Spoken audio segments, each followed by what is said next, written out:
I'm chair of the King's Weston Action Group. I've got a slideshow this evening. Now, this is the first time I've given this particular slideshow.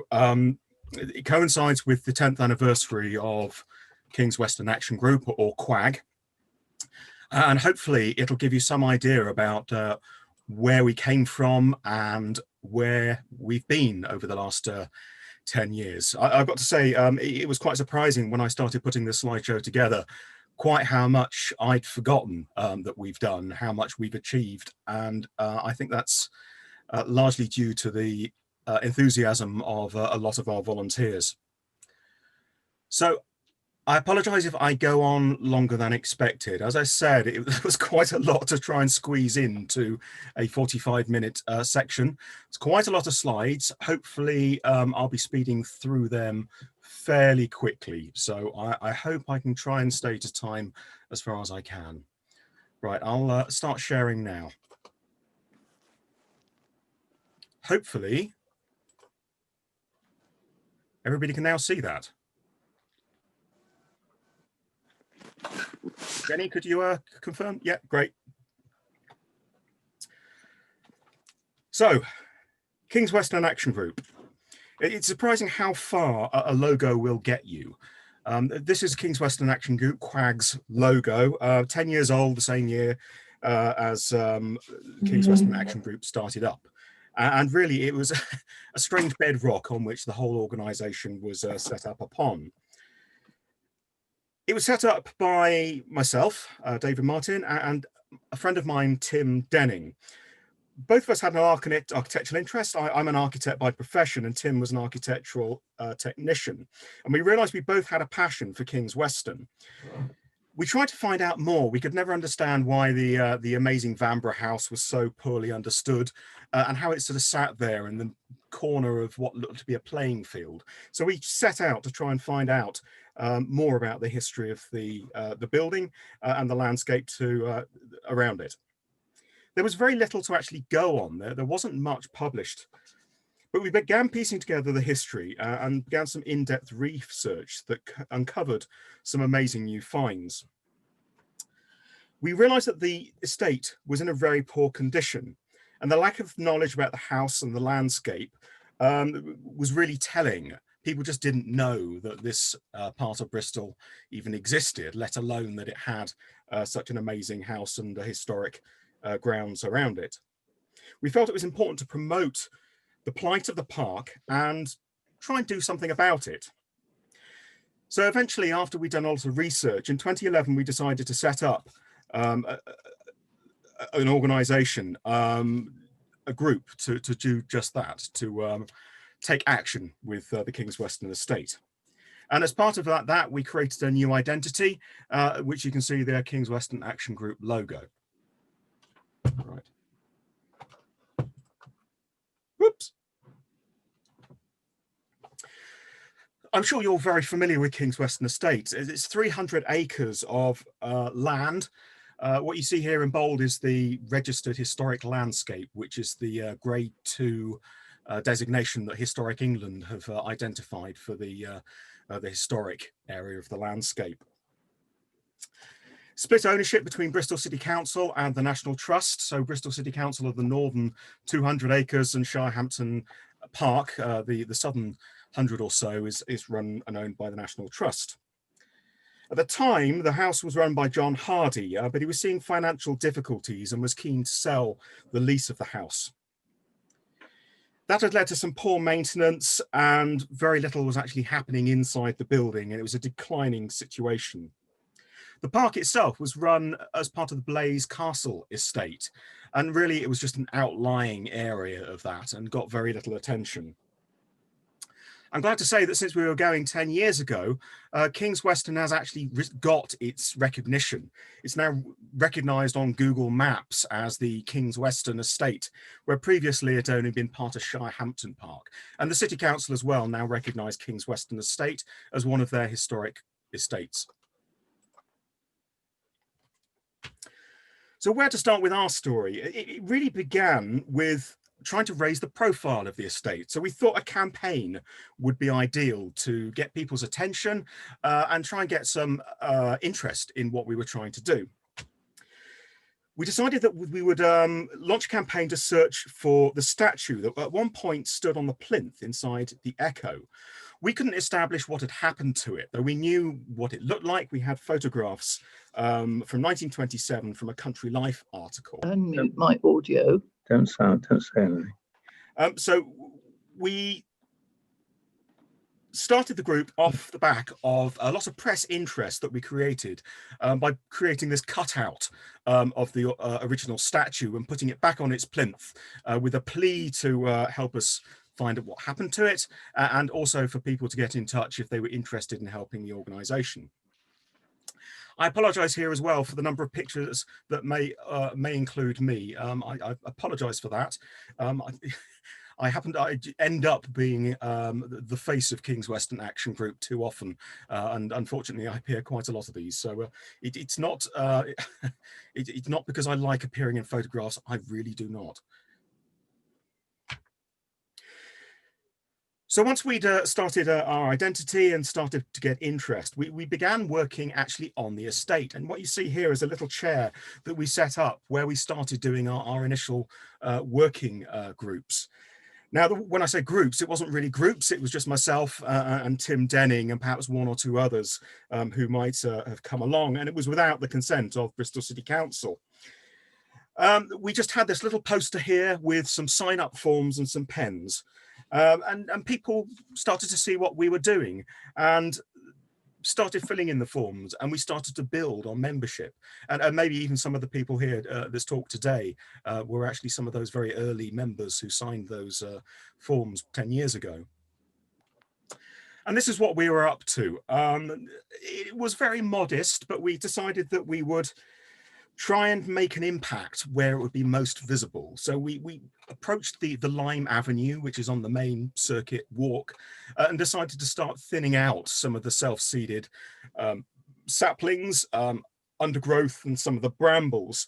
And the effect was quite impressive for just a small number of people on occasional weekends. And you can see there in the bottom of those two images how empty King's Weston Estate was for much of that time. It was surprisingly poorly used for such a very large estate. At the same time, Tim and I got funding from the Bristol Port Company for an exhibition to showcase everything that we discovered to that point. It was designed to coincide with Bristol Doors Open Day in September 2011. And we decided to hold it in the Echo at the far end of the main path from King's Weston House to show that we were focused on the parkland specifically and to allow John Hardy to do his own tours of King's Weston House. It proved very popular. Over the weekend, we had hundreds of visitors coming up to see us in the Echo and enjoying the exhibition.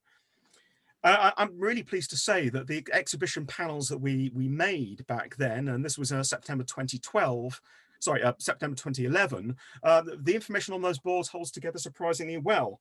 And a lot of the information that we presented as a hunch or a guess has actually been proved to be correct, including some of the attributions and some of the people involved that we were just guessing at the time. Throughout, we've worked closely with Bristol City Council. We tried to get greater focus on the importance of the house and estate nationally. And we were lucky that Bristol Buildings Preservation Trust were also working with the council at the same time, and were able to part fund a new appraisal of the historic estate and its current condition. Quag made a huge contribution to it, and our contribution was mainly in providing our research, images, and expertise, and our knowledge that we'd acquired throughout the process of getting to understand the estate. We worked very closely with the City Design Group with Bristol City Council, and since then, that's actually now my employer is the same City Design Group that originally came up with this document. It was finally published and adopted by the council in 2014, and became both council policy and the roadmap for conserving the estate that QUAG and other interested parties continue to work to as part of our efforts. By the beginning of 2012, interest in QUAG was such that we felt confident enough to invite volunteers to begin helping hands-on conservation efforts on the estate. So in January 2012, we held our inaugural volunteer working party. The event was held to start clearing self-seeded saplings that were then engulfing the woodland either side of the echo walk that you see here in these images. And you can see some of our early volunteers posed there at the end of the day for our first working party.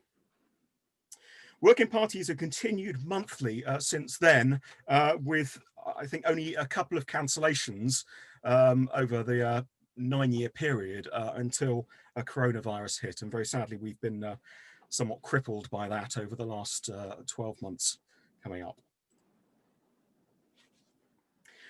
And of course, it's important if you want people to know what's going on to make sure they're kept involved and kept informed of what's happening.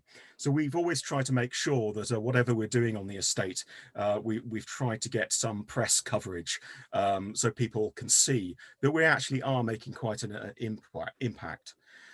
These articles were both in 2012 and again helped as a foundation of getting QUAG off the ground. I'm sorry to say that sadly, Tim Denning, who I set up QUAG with, died very suddenly in 2012, completely unexpectedly, just as the group was beginning to make a real impact, both locally and physically on the estate. Sadly, for a short time, we were a bit directionless and it wasn't clear whether the group could continue. But eventually, with new interest from volunteers, it was possible to form a new committee. And many of the people in that original committee have been helping to carry things forwards ever since 2012. Our motto has gradually evolved to conserve, enhance, and celebrate historic King's Weston. And the rest of this talk I'll shape around those three objectives: to conserve, enhance, and celebrate. History and conservation have remained core to all of our ambitions, and all of these are a filter for that ultimate interest in getting King's Weston better known and better understood. So, to conserve, that is to say, our intent is to try and arrest the decline of the parkland. Now, it's been very difficult to try and weed out a very few of the slides and some of the projects to actually show you here. When I put a shortlist together, there were only over 500 before and after images, which I had to somehow whittle down to only some of the most key to be able to keep this within a suitable time frame for presentation. Our voluntary working parties have tried to focus very particularly on a set project with a set target and ambition. Each of these projects can actually carry on for several months, but they have an ongoing objective that volunteers are told about, and then we lay in to do the work, and then eventually we see the fruits of those ambitions later on. One of our early projects was to start uncovering the Georgian viewing terrace. It is here in this image, you just can't see it yet.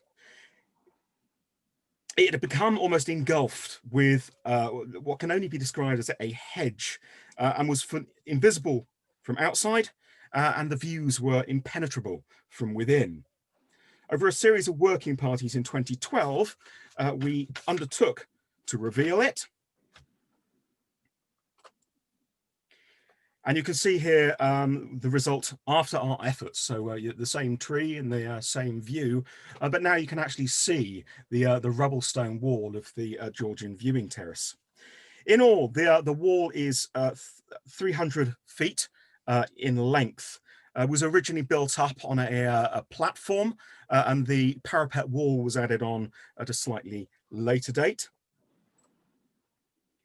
You can get some idea of the scale of the structure from this image, and it crowns the top of the King's Weston Hill at this point. After our efforts, it became apparent that the structure was of greater significance than we'd actually assumed, and that the views from the viewing terrace were actually much more of a designed architectural feature of the estate than we had initially thought. So it became clear that this was an important garden feature that we'd uncovered, but also this was unprotected. So we needed to try and find some ways of getting it acknowledged, recognized, and protected. And here you see the before and after shots of the view as it was revealed back in 2012. Looks out over, looks southwards towards the Avon Gorge, across Sea Mills, Stoke Bishop and Sneed Park, and off to the hills towards Somerset. We decided to delve further into our records and identified it had been created in 1732. We found a newspaper report from 1732 that described workmen being employed to level a large hill. They're in order to make a prospect there. And we found drawings that supported that. So we've established that around 30 foot of the hillside of King's Weston Hill was actually quarried away, and this terrace was erected to benefit from the new views that were created from this quite astonishing large scale land moving effort. On the strength of the research we put together, we made a submission to Historic England, seeking to get the building, the viewing terrace listed as a historic structure. Fortunately, Historic England listed it grade 2. So we now have an additional listed building to the 16 that we originally started out with. Views have always been a very important feature of the King's Weston landscape, and a lot of our work has been to try and open up views, whether they be to the estate, looking from the estate, or looking back towards the house from various locations around the park. A lot of our most successful projects have been trying to reopen these views.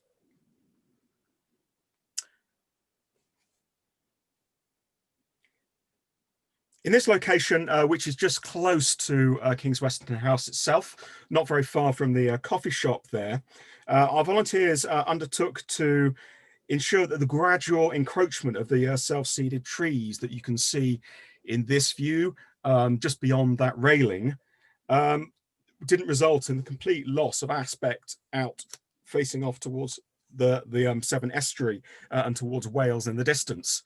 Over a couple of months in 2012, we managed to open up the view as you see it there. Now, it's an ongoing challenge to try and keep on top of some of this maintenance, and certainly this is an area we need to go back to, but it's nowhere near as bad as it once was, as you see in that preceding slide there.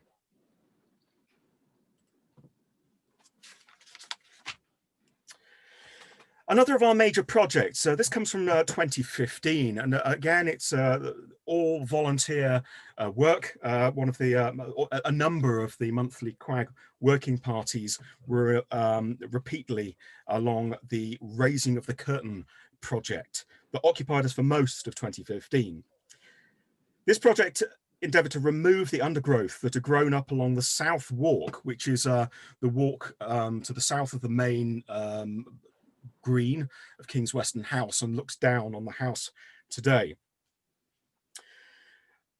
By the time that we started work, the walk, which is one of the key parts of this main circuit around the grounds, had become enclosed, almost a tunnel of undergrowth on both sides. Working from the west end by the circle, by the car park, we moved eastwards, cutting out saplings and undergrowth. Great trees were revealed as we carried along the South Walk. And a number of locations, the views looking down towards King's Weston House were again framed by trees. So you can see the impact that we had in, this is just a single month's working party, clearing around this great cedar tree. And eventually, by the end of the day, we get quite a spectacular view looking down towards King's Weston House. And indeed, you could call it one of the classic views, because here we see something almost identical in a painting of 1796 by an artist called George Heriot. This is a similar view looking down to the house with the framed view through picturesque clumps of trees that are part of the Georgian landscaped garden at this point in time. This is the same project, the Raising the Curtain, but further down to down the South Walk to the east. We encountered some World War II features lost in the undergrowth. Before work in the area, as you can see from this slide, things were pretty impenetrable, and certainly you could not see you couldn't see the wood for the trees, to want for better expression. And this is after. Quite a surprising turn from the original. I swear to you, this is the exact same location, but you can see the concrete steps that were formed in the Second World War to be able to allow troops stationed in Nissen huts at the top of the slope to be able to access the parade ground and get access to the house at the bottom of the slope.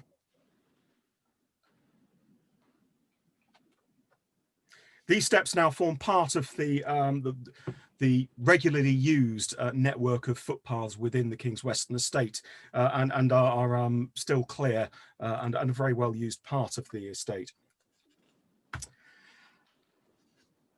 As part of the clearance, we actually came across quite a bit of evidence of the wartime use of King's Weston.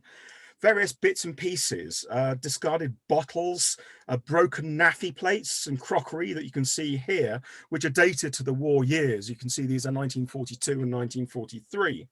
We also found this enameled sign warning for precautions for AW bombs.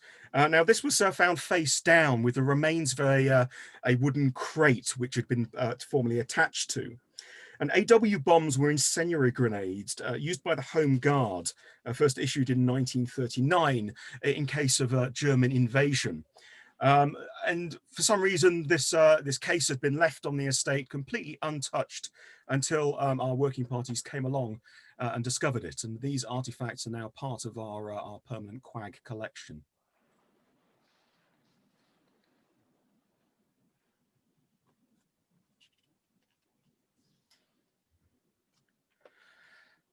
This is further up the path.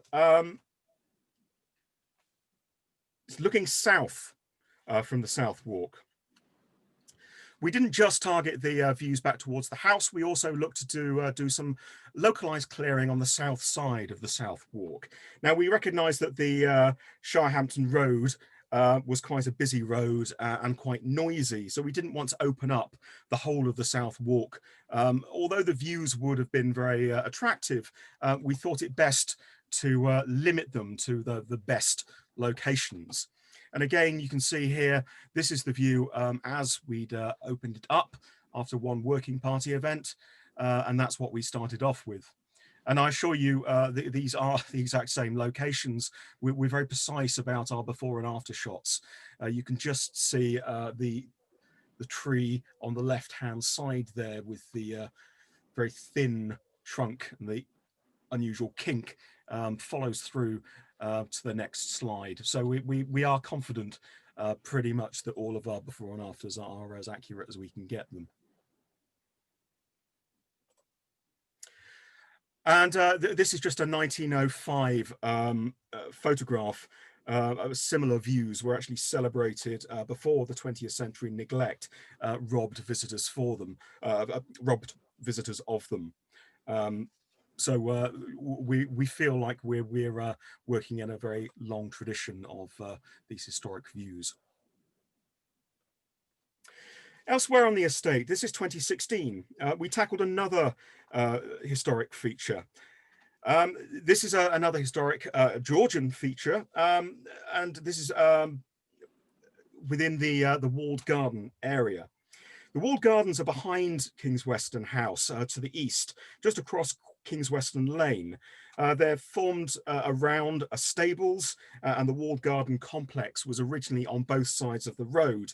It dates from about 1763 and was done by the architect Robert Milne as one of his earliest commissions on the estate.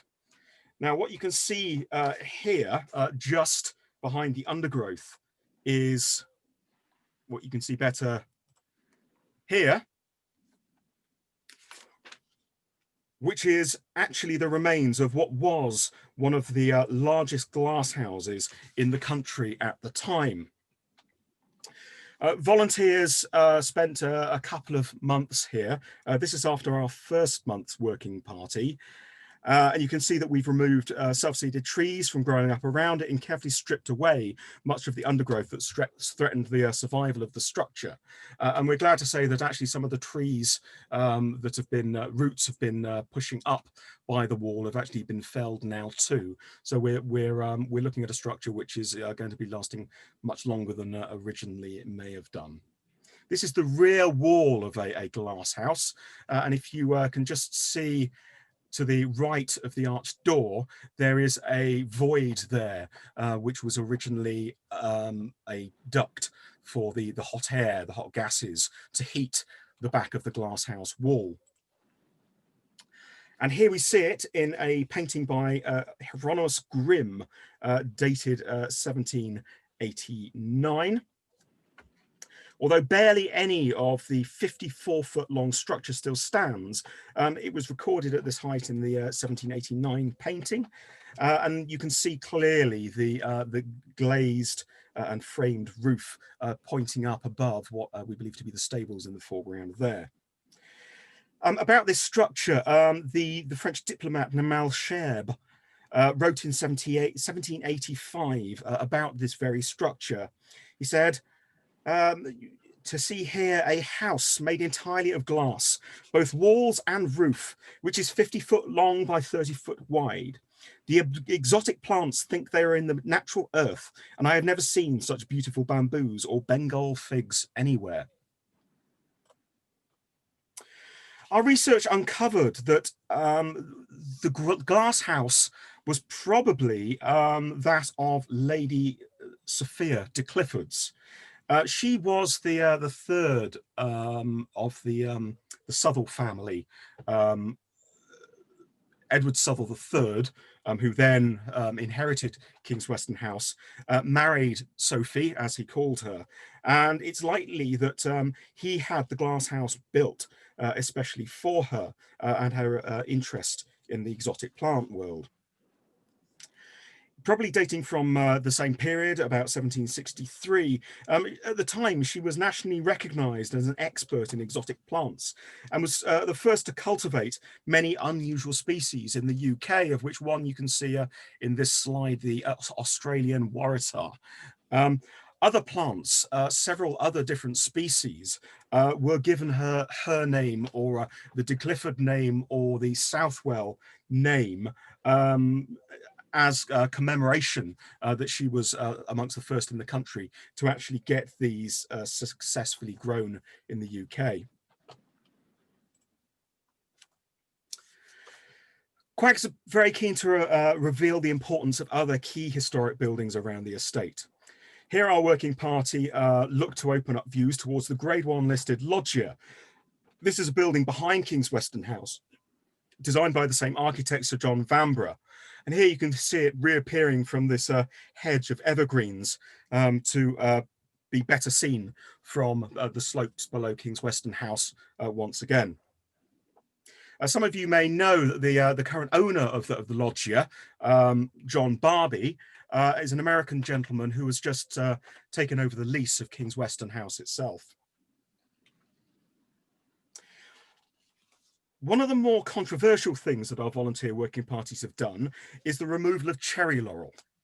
Now, cherry laurel is an introduced plant. It's not a native of the UK.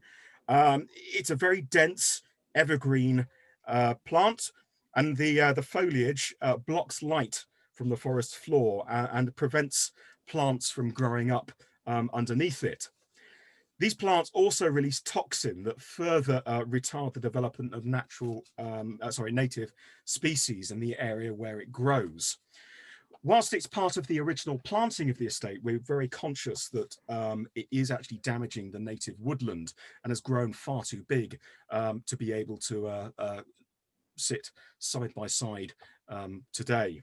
So we've removed almost 8 acres by volunteer labour alone. What you see here, and again, you have to take my word for it, but this is the before and this is the after of exactly the same shot. What you can see now is this oak and yew avenue stretching off into the distance. And this path was barely known before we started laurel clearance along it. And now, again, it forms part of the core network of paths across the estate.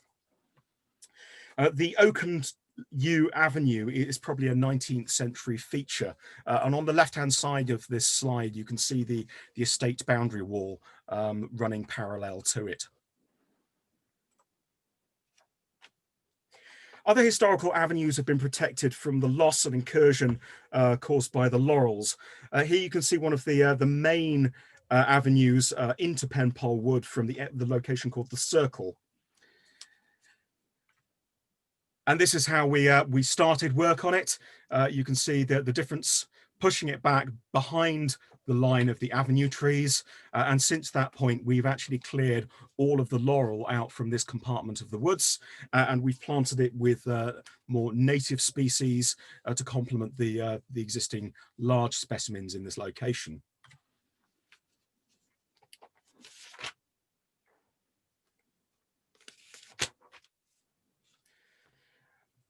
A Herculean effort was required by volunteers to tackle laurels near the Echo.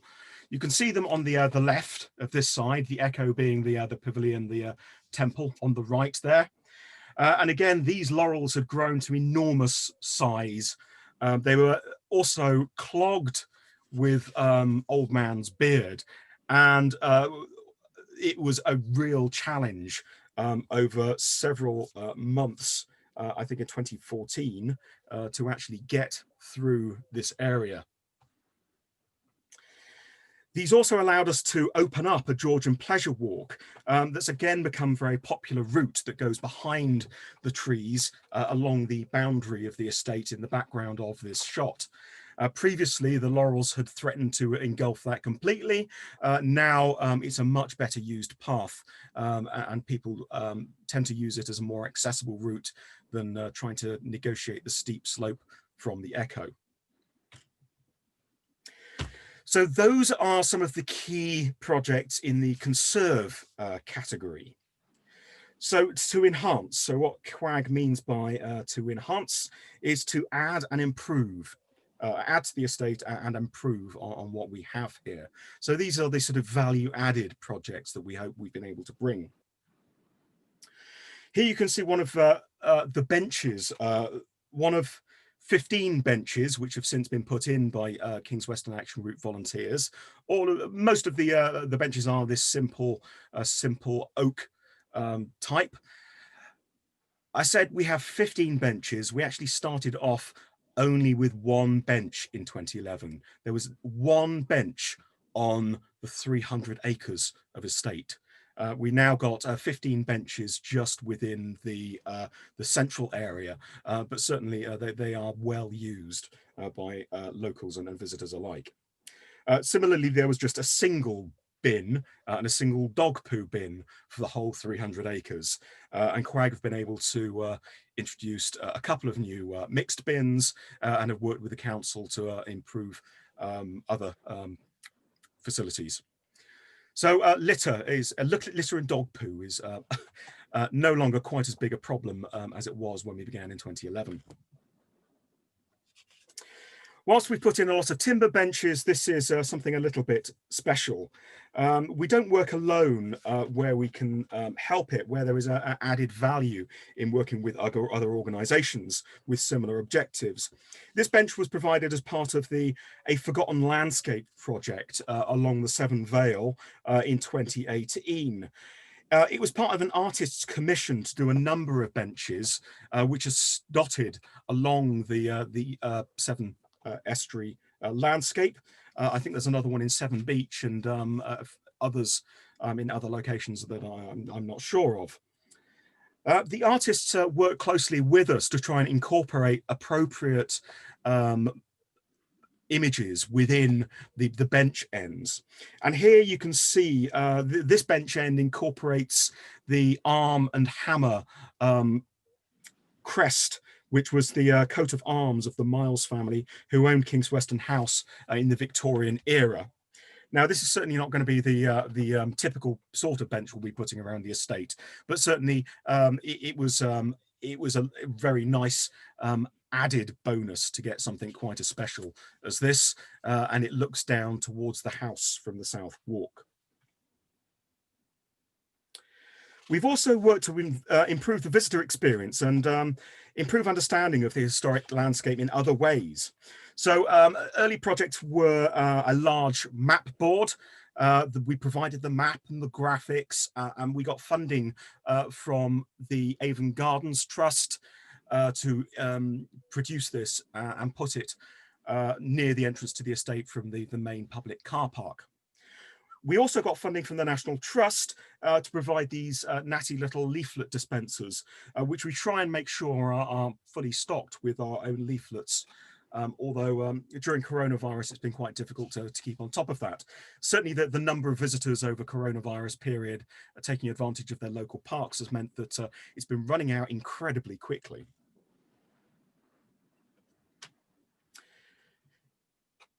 Another volunteer project in 2013 saw the removal of a derelict tennis court that disfigured the front of the parkland from Shirehampton Road near its junction with Penpole Lane. I'm not quite sure when it was built, but it was certainly there in the 1950s, possibly a 1940s addition, but certainly it had been derelict and becoming overgrown with trees growing up through it for at least 20 years before. That was the condition before, and we were glad to be able to open up these open prospects across the landscape grounds like this. And Bristol City Council have very kindly followed up this work by beginning to landscape the area back into the important grassland habitat along the slopes of Shirehampton Park here. It's the best calcareous grassland in the southwest or something along those lines. I'm sure somebody will be able to correct me on that. Here volunteers begin work on one of our most ambitious working party projects.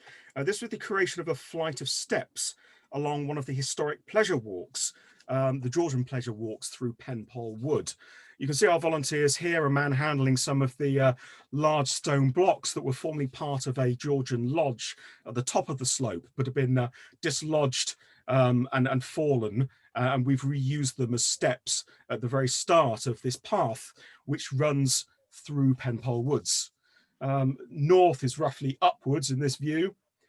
Bottom left-hand corner, that little pink box there is Penpole Lodge, which still exists today as ruins.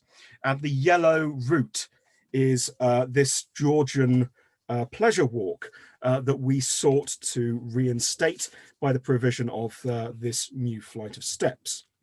Now, this was an important connection on this picturesque circular walk through the woods, and it links the older carriage drive of the 17th century at the top of the slope, so the south of this image, with the rustic walk below that was added in the 1760s, probably by the landscape architect Thomas Wright. The path remained as a very narrow shelf cut into the very, very steep slope down from the top of the ridge down towards Lawrence Weston below. It was blocked by fallen trees and undergrowth, and the path was muddy, steep, and very difficult to negotiate.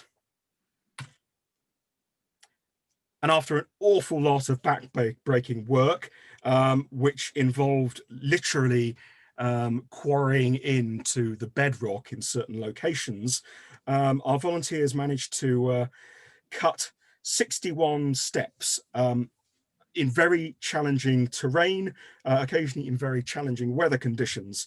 And we finally managed to form these 61 timber frame steps and filled them with stones and gravel, which were all transported by hand down the steep slope from above. Our step building skills came into play again in 2017 when another short stretch of steps was installed near the Echo Pavilion. On the left here, you can see the original 1772 estate plan for the estate, and that building shown is the Echo, which you also see in the photograph there. And you can see this sinuous path curling up behind it towards the viewing terrace behind. By 2017, there was nothing of a path left. This was just a muddy slope that people used mostly as a shortcut between Shirehampton Road down towards Lawrence Weston. The going here was very muddy, and our work restored both the alignment of the Georgian path, but also ensured that we had a new accessible set of steps to prevent wear of the landscape, and also to allow people up to enjoy the viewing terrace much more easily. Oh, and you can see our volunteers who undertook, and my dog Carpet, who is lying faithfully at our feet there. As well as building features, we've sought to enhance the park in softer ways. We've planted hundreds of new trees, both saplings, and added some ornamental varieties where appropriate. We've added vast numbers of native saplings in areas that we've cleared of laurel, in the hope that these will establish very soon and help restore the natural woodland as far as possible. In other areas, well, across the core of the estate, we have planted over 100,000 flower bulbs. The majority of those have been natives. And we've carried out a big bulb plant every year since 2013, when we received some Heritage Lottery money to improve the natural environment of the estate. Here in 2019, volunteers and families helped to plant 8,000 daffodil bulbs in the area called the Circle. Now, this is the Circle, but this is going back somewhat. This is the condition of the Circle in about 2011 when we started it, and it shows you what poor state it was in before we started work here. Now, the Circle was literally the historic focus for the whole of the King's Weston landscape. It was from the Circle that all of the key Georgian avenues radiated out from towards the house or into the landscape grounds or into Penpole Wood, where woodland gardens were set out. It was really the center, the focal point for the entire estate. But by the time we came to see it in 2011, it was thick with brambles, and you can see there that the dense laurels that are following on behind the brambles to engulf what was originally quite an open or historically open space. Now, this was around 2011, after very many working party events. to tackle the brambles on more than one occasion, and also to push back the laurels and remove those from the circle and the woodland completely at this point. This is the culmination of all of our conserve and enhance efforts. We've conserved by reopening the circle and removing the invasive plants, and we have enhanced it by planting these 8,000 daffodil bulbs, which when they flowered early last year were an incredible sight and very timely, considering at that point we were just going into lockdown.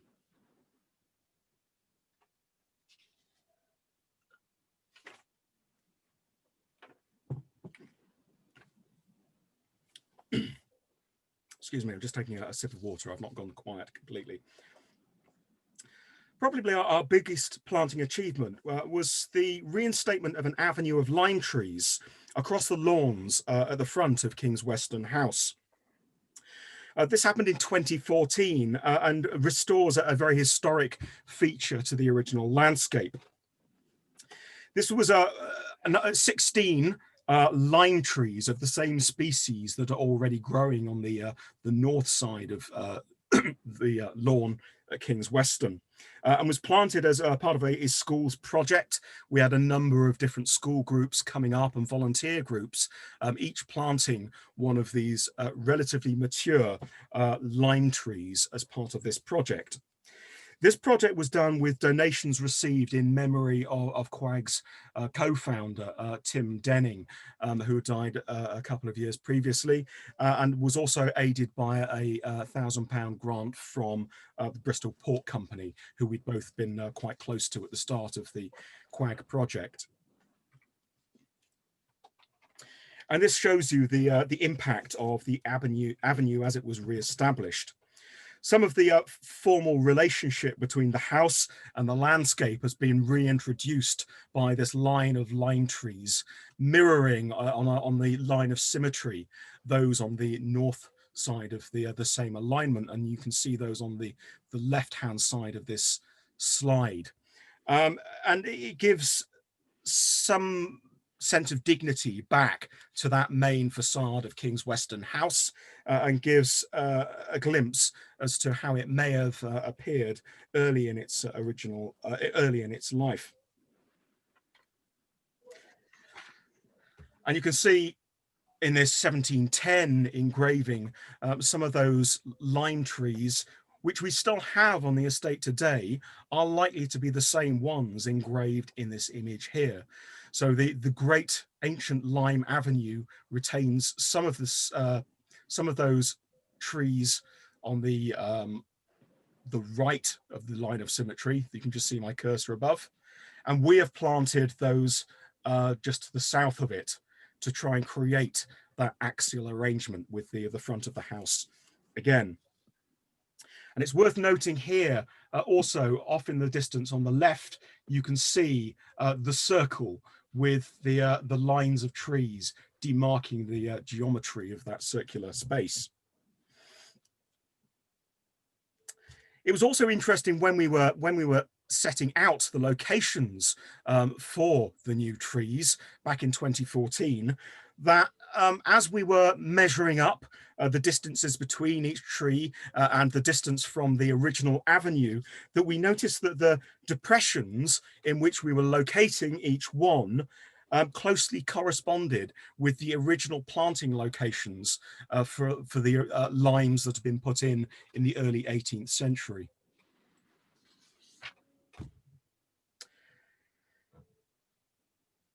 So to celebrate,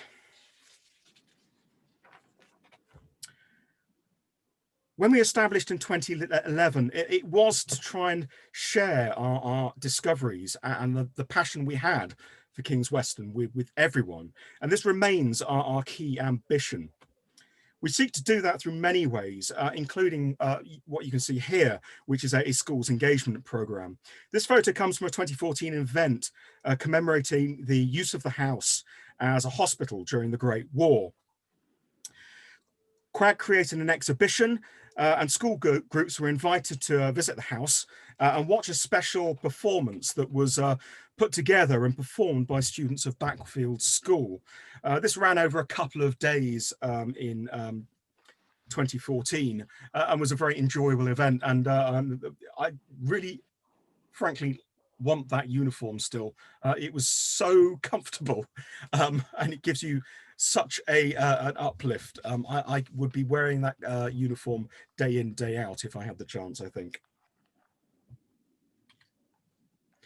As part of our ambition, we publish a wide range of guides that we write, illustrate, and compose ourselves.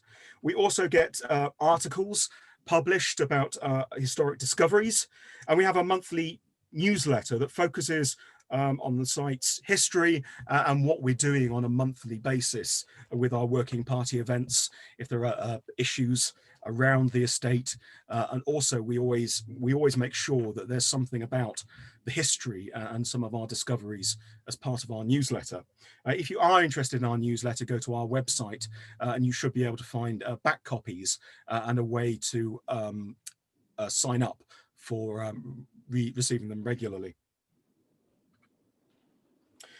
We also collect artifacts. This has been something of an obsession, but we collect paintings, photos, documents, and ephemera that relate to King's Weston and the families who lived there. So the Southall family and the Miles family particularly.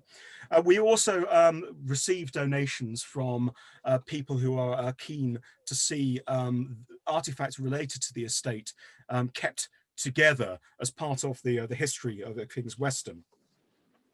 Some of the things you can see on this slide, our biggest find to date, on the right-hand side is a painting of Elizabeth Southall by Peter Lely.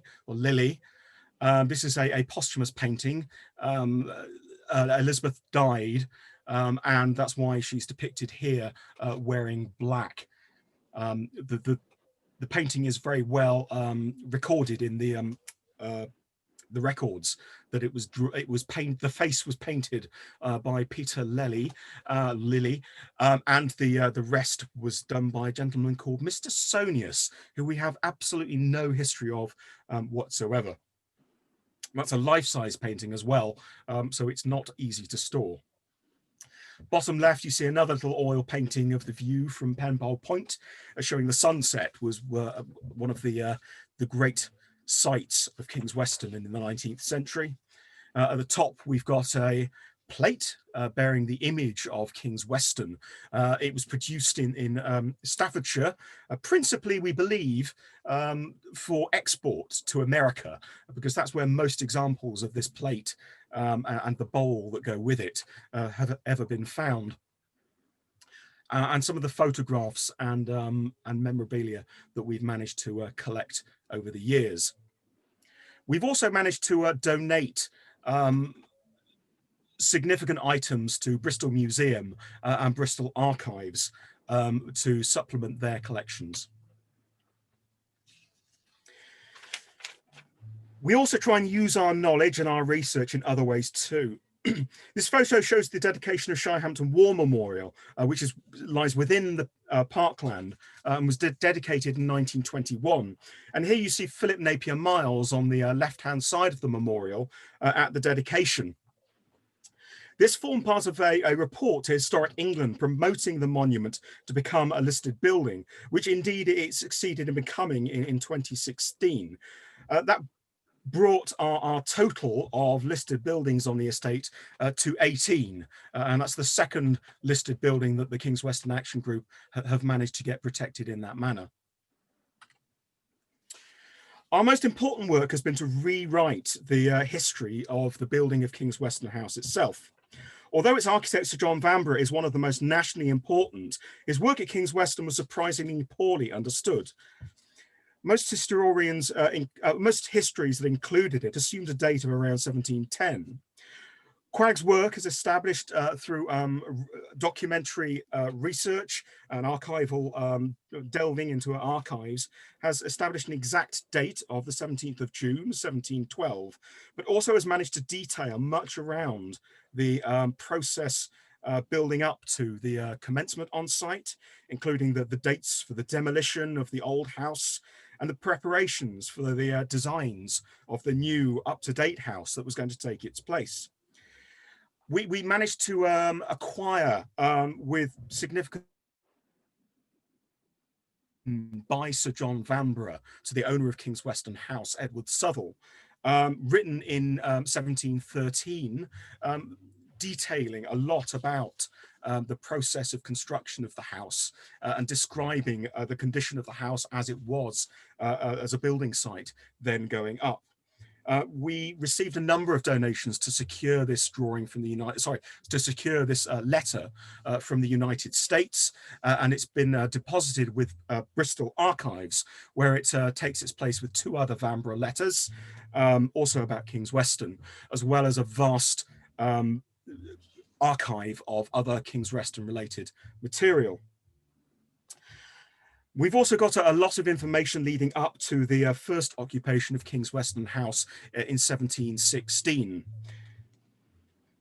Through our various investigations, we managed to track down the archives of the Southall family of King's Weston House.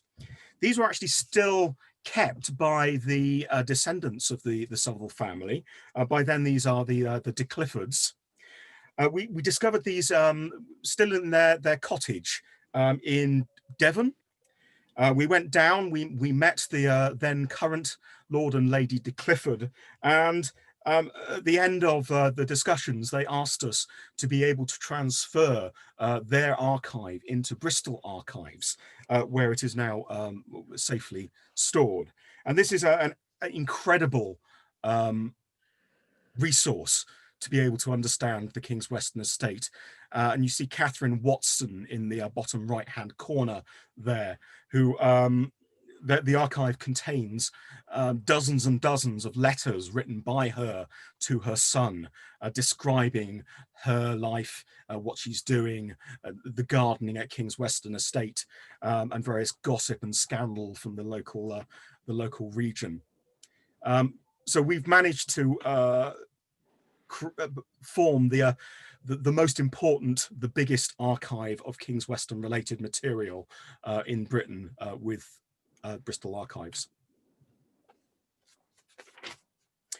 We also use our discoveries to find new ways to help breathe new life into the history. We've created a series of 3D computer models that try and illustrate lost buildings, interiors, landscape features that exist now only in drawings, plans, or other less penetrable references in documents. These are amongst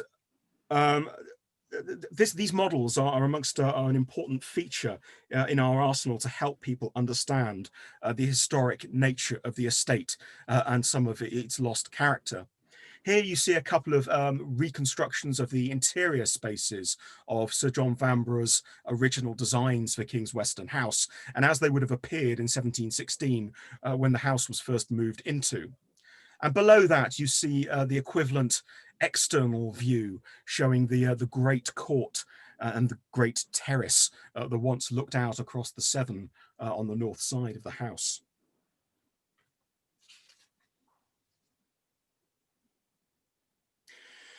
Not all our discoveries are found or inspired by archives. Quag has undertaken several archaeological explorations, geophysics events around the house. These have identified lost features of the original Great Court at the front of the house. And that image that you see in the center at the top is a diagram that tries to explain some of the noisy features that came out of two separate geophys investigations in 2012 and 2016, if memory serves. They've also highlighted some very unusual features that we're not quite sure what to make of, and we've got no archival documents at all to try and identify them. So perhaps one day these intriguing features might be the subject of some future archaeological exploration, and maybe we can make some really amazing new discoveries through taking a properly archaeological approach to investigation. At the bottom of the slide, you can see marble fragments. Now, these were discovered in the basement of the house at the same time as Norman Routledge took on the house in 2012. These were identified by us in a metal crate in the cellar, and once we'd identified them, we managed to take them out of the crate and piece them back together on the floor of the basement of King's Weston House. In doing this, we managed to reconstruct a complete fireplace. We also knew from our research exactly which of the rooms it had come from, and with Norman's help, he sent it off to get restored. And today it's been put back in its rightful place in the former eating parlour at King's Weston House. And we were proud to be able to work with Norman in being able to identify those fragments and get it back in its place. We also were able to date it to 1764 from our archival research, and know it was by the sculptor John de Val, who in his time was the foremost sculptor of architectural works of his day. So this fireplace was certainly the Rolls Royce of fireplaces of the 1760s. Top right, you see a memorial that had been hanging in Henbury Church for centuries now. And it was through our auditing of the Southwell family monuments and cross-referencing it with the documents that we had from archive sources that we were able to prove this was by the famous sculptor Grinling Gibbons. And again, this was something that we were publicised and went across the nation as a news story, again putting King's Weston on the national radar. But we don't know everything. Although archive and museum and gallery finds have become much rarer as we've been rifling through the various institutions, that we still don't know a lot about King's Weston. There remain mysteries. I'll take you through a few here. This is a 1960 newspaper photo that shows an oil painting still hanging in King's Weston House. This was after it had just ceased being a junior school during the 1950s, but before it was converted for college use for Bristol Technical College. Now, the painting appears to show pine trees on Shirehampton Park. It was quite a famous view in the Victorian era, and several versions exist, both in photographs and paintings, but we can't establish what happened to this actual painting after 1960. So where did it go? Was it the technical college that took it? Did it end up in a skip? We only have this image to be able to find out more. So if you know anything, we're more than interested to know. Another piece of Grinling Gibbons carving. It appears in the book on Grinling Gibbons, identified to him at King's Weston House. And you can see here, this is a virtuoso piece of limewood carving with various sprigs and ribbons. We know it was at King's Weston House in the 1950s. This photograph of it shows it in 1927. It wasn't in any of the auction catalogues and has since vanished. So was it originally from the house? Was it part of the original interiors? It appears fragmentary here, but what's happened to it? Where is it now?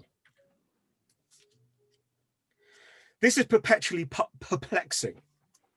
This is an engraving that we reproduce here from a small slide image, but we've never been able to establish exactly where this this engraving comes from. We've tried the archives and the museum where the gentleman who took this slide originally said he remembered seeing it, but to no avail. We simply can't find it. Does it come from a book? Is it published somewhere? We can't find it in any other archives. When does it date to? Because there are some features here which are quite interesting, but we have no other records for them.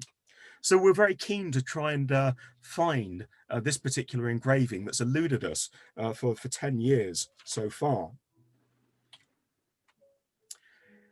And finally, this is really back to where we started with the Echo statue and that campaign that we began with back in 2011. This is the 1927 Country Life image that showed the statue in its original location, stood upon a Georgian plinth in the Baroque Echo building. We still don't know where she is, but we can add to the story. When we began, we didn't even know what god or what figure she represented, and we've since managed to bottom that out.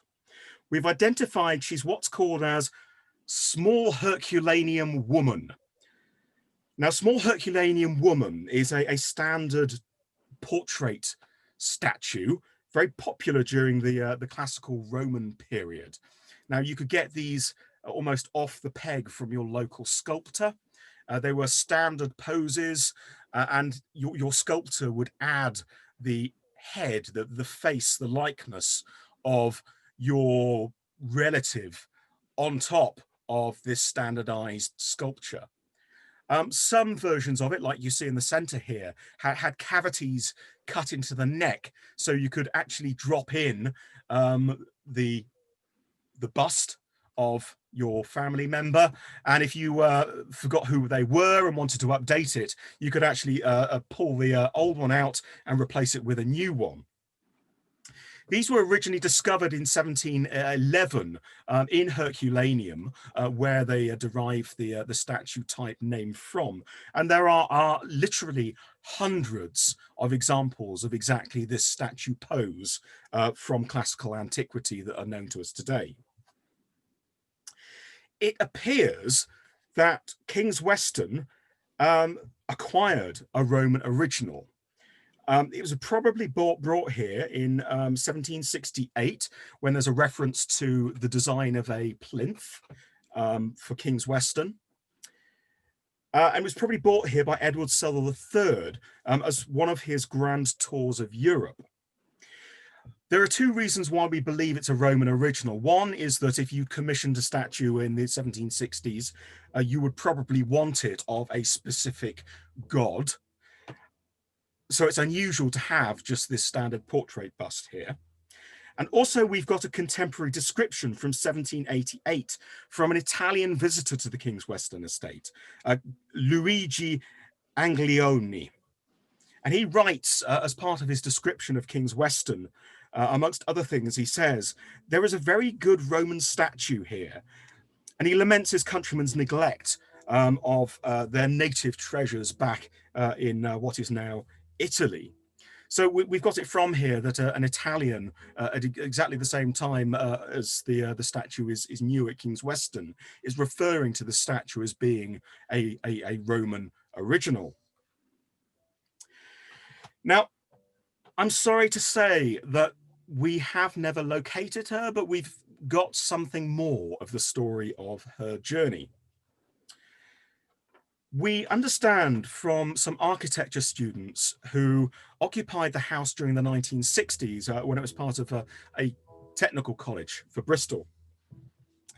They say that they worked together.